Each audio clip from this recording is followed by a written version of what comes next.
فليرتكبوا عند ذلك ريحا حمراء আগ্নেয়গিরি ফেটে পড়বে মহামারীর পরে টানা কয়েকটা বছর ধরে সানাওয়াতুজ জালাজিল ভূমিকম্পের বৎসর হবে। মহামারী শেষ হয়ে গেছে, ক্রমশ পৃথিবীতে ভূমিকম্প বেড়ে গেছে। তুরস্কে ভয়াবহ ভূমিকম্প হয়েছে, থাইল্যান্ডে হয়েছে, মায়ানমারে হয়েছে, আফগানিস্তানে হয়েছে। আমার দেশে 5.7 মাত্রার ভূমিকম্প হয়েছে। সম্ভাবনা অনেক বড় কিছু হতে পারে, তবে হ্যাঁ, যদি আল্লাহর দিকে তাওবা করেন সম্ভাবনা সব বন্ধ হয়ে যাবে। অচিরেই যিনি আমার দেশকে হেফাজত করবেন তিনি কে?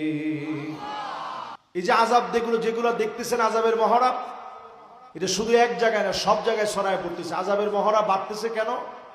কারণ আমরা এখনো ফিলিস্তিনের জন্য কান্দি না, এখনো আমাদের সুদানের জন্য কান্না আসে না, 2 কোটি মুসলমানের কথা এখনো আমরা মনে করি না।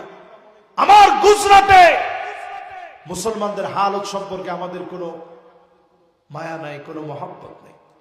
কাশ্মীরে মুসলমানদের কথা আমরা ভুলে গেছি। জায়গায় জায়গায় ভারতের বিভিন্ন প্রান্তে মুসলমানদেরকে জয় শ্রীরাম বলতে বাধ্য করা হচ্ছে। মা বোনদেরকে টেনে হিচড়ে তারা বিভিন্নভাবে অনৈতিক কর্ম করতে বাধ্য করতেছে। মুসলমান মেয়েদেরকে ফুসলায় ফাসলায় ধ্বংসের দিকে নিয়ে যাচ্ছে। এই জন্য তাদের দিকে আযাব আসতেছে। আমি বলবো, কালেমা ছাড়া, ঈমান ছাড়া আগামী দিনে বাঁচার কোনো উপায়। আযাব আসবে, ভূমিকম্প, জালজালা, খসফান ওয়া মাসখা, ভূমিধস হয়ে যাবে। পৃথিবীর বেলগুলা থেকে, মহাকাশ থেকে, বিভিন্ন বেল থেকে পাথর বিচ্ছুরিত হবে। আল্লাহু আকবার।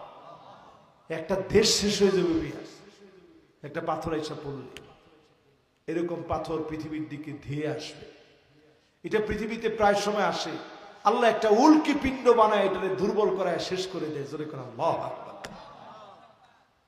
প্রিয় ভাইরা, যতজন আমার সামনে বসা আছে, উপর থেকে নানান কিছু পরে মানুষ মারা যাবে, ছেলে মেয়ে হয়ে যাবে, মেয়ে ছেলে হয়ে যাবে।